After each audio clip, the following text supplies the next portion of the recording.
मराठी कविता number 9. असे कसे. असे कसे असे कसे रात्रीचे चांदणे दिसे. असे कसे मोराला सुंदर पिसे. असे कसे पाण्यात झोपती मासे.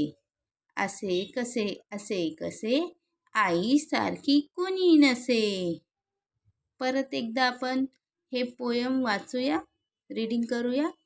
असे कसे रात्रीचे चांदणे दिसे. असे कसे मोराला सुंदर पिसे. असे कसे पाण्यात झोपती मासे. असे कसे आई सारखी कुणी नसे. राजा मंगळ वेडेकर यांनी हे पोयम लिहिलेला आहे. Standard number 1.